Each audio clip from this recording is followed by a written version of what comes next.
All right. Come through to the stainless steel jungle. December 2017, on 21st, we opened the venue here. We'd been selling beer in kegs for about 12 months before that. Yeah, right. We launched cans about a month before we opened here. This room was sort of completed November the following, so 2018. Right, so it's still pretty young. But I mean, that's most of the craft beer industry in Australia, I guess. Exactly. Yeah. So a lot of guys like Stone and Wood and Little Creature have done a lot of the hard work for us. Blake started homebrewing when he was 16. All I was doing at 16 was being the coolest guy at school and picking up heaps of babes. So how does it all work? All of our beer made from barley, malt and wheat. It starts up on the malt floor. Each recipe is kind of designed per style. If you think about malt as toast, or all the way from white bread through to burnt toast, that's where you get the different flavours and colours from. Right. Once you've set your toast preference, the grain is milled so that water can get in. Water converts the complex starch into simple sugar. Yeast eats sugar, makes alcohol. So essentially that's how it starts. This is where we have, it's called mashing, which is where the barley malt enters. Water converts this to sugar. Then it goes to the kettle where the hops are added. This science stuff is easy. So we're talking hectolitres, which is 50 hec or 100 hec. Yeah, I'm talking hectolitres too. Yeah, I've definitely heard that term before and use it all the time. So once we're knocking beer out at that cooler temperatures for pitching yeast, it comes down to our cellar. So this is where the 5,000 litre and 10,000 litre tanks are. This here is 10,000 litres of draft, which is our house lager. Right. This has 5,000 litres of a blueberry sour beer. You'd chuck blueberries in. This is the kind of stuff the Germans are going to be... That's the Germans are not happy about. They'll be really but that was pissed off. 400 kilos of blueberry in that tank. How much? 400 kilos of blueberry. I don't even know. I can't pick. That's a lot of blueberries. Time for a good old-fashioned tank taste. This is our first beer that we released, our flagship, our Jetty Road Pale. It's definitely our most popular beer, and it's probably obviously the most brewed beer as well. So yeah, right. It's like drinking straight out of the udder. It doesn't get much fresher than this, mate. This is going straight into cans tomorrow.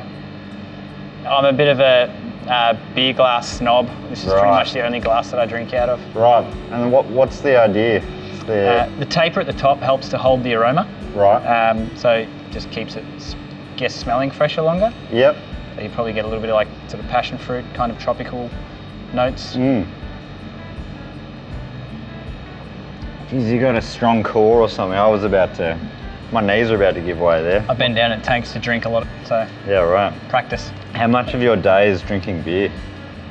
I try to make it as much as possible, but unfortunately it's usually kind of about 5 o'clock on a Friday. Right. Oh, right. Yeah, okay. We do sort of tank testing and all that sort of stuff, but up until this point, it's not exactly the nicest thing to drink. Right. Do you want to do a drink in the wink thing? A drink and a wink? Hey. Not sure if I quite nailed that wink. Okay, what am I doing? Off to the bar for a proper sample of some of their huge range. We've tried the Pale Ale. We're going to go to probably backwards a step in terms of flavour profile. We'll try a Jetty Road Draft, which is our house lager. It's just won a silver in the Indie Beer Awards. Oh, wow. And it's brewed pretty traditional in terms of ingredients, but we've just used sort of slightly newer world cousins of the hops. So this has got New Zealand Motueka in it, which is a cousin of SARS, which is the most traditional sort of lager hop. So it's kind of just got a little bit of a Jetty Road spin on a fairly traditional style. Okay. Yeah, this sort of, and a classic kind of Australian, you think of it, Aussie beers. This is, someone could travel from 1970 to now and wouldn't be too confused by this. Exactly. And some of these other ones. There are definitely some people that are still travelling from 1970 to now in the craft beer industry, so that's why we wanted to make sure we had something on tap for everyone, and this kind of ticks a whole lot of boxes for people that are more mainstream drinkers.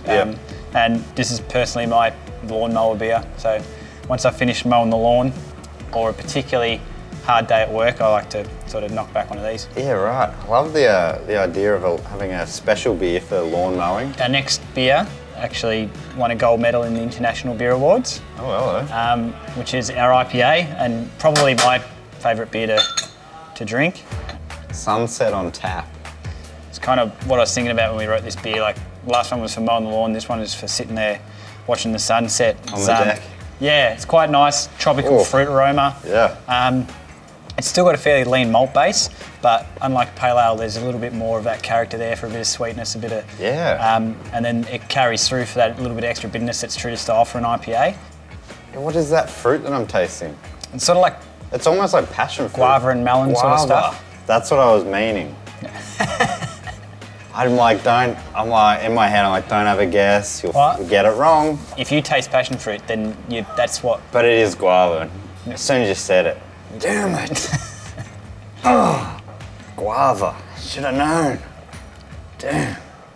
So it's a newer world sort of style IPA. I don't think I've had an IPA like this. This is delicious. Well, we basically use all American hops in this, so it's very American style IPA. Obviously, traditionally it was from England when they were over in India. They were sending beer over and it wasn't lasting the journey. So as a natural preservative, they increase the alcohol content and increase the hops, so that hops are a natural preservative. And basically people in the mainland England started drinking it and liked the bigger, bolder flavours. And then once the Americans got a hold of it, they used obviously American hops in it, and it's really bring through a real big fruity kind of classical style to what was a pretty traditional beer. Yeah, right. That's a lot of info you got in your head there.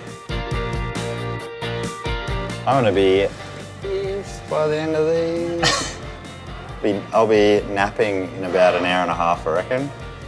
No lawn mowing required. The next beer is a collaboration with a local coffee roastery, Little Rebel. So instead of using coffee, we actually used what's called cascara, which is the cherry that grows around the coffee. Right. And then we also added butterfly pea blossom, which is what gives it that nice purple colour. It's an amazing colour. Look at that. Call it like a deep mauve. It's only been in keg for like 2 weeks. Oh, right. But it's kind of really nice. So it's still sort of... Seems like it's, yeah. To you, you're still finding that out? Yeah, well, I've never used butterfly pea blossom before, so it was a bit of a... You've never used butterfly pea blossom before? Well... Amateur. What is this, amateur hour here at Jetty Road? Never used Peabody lotus flower. Unbelievable. But no, it's definitely something that, the reason that you kind of get into brewing is not necessary to brew pale ale 10 times a week. It's kind of the creative flow behind it as well. Jimmy Rum is 2 doors down, and he had a couple of ex-bourbon barrels lying around that he let us use. Cool. And I made a Russian Imperial Stout at 10.5% and then aged it in Tennessee whiskey barrels for 9 months. What a colour. So it's pretty boozy. There's obviously some nice coffee, chocolate, aniseedy notes. Oh, that's delicious. Nice and thick. Yeah. Pretty chewy. Got a nice sweetness, but you kind of get a bit of that bitterness coming through that's sort of partly from the darker roasted malt, like I said earlier, the burnt toast, and a bit of that hop flavour to balance out the sweetness that's there in the 10.5% alcohol. If you're smelling burnt toast, you're either having a stroke or drinking a 1988. Hopefully. That won't make it. Definitely keen to take one home, share it with my old man. Oh, nice. Yeah. Write him off as well. Thanks so much for having me, Blake. What a lovely spot you've got here. I'm going to say it, you make a very nice beer. Thanks, mate. I really appreciate you coming down. It was good fun showing you around and walking you through some of the beers that we've got on offer. Cheers. Cheers, mate. Well, I've had a solid session and the place hasn't even opened yet. Time to unwind.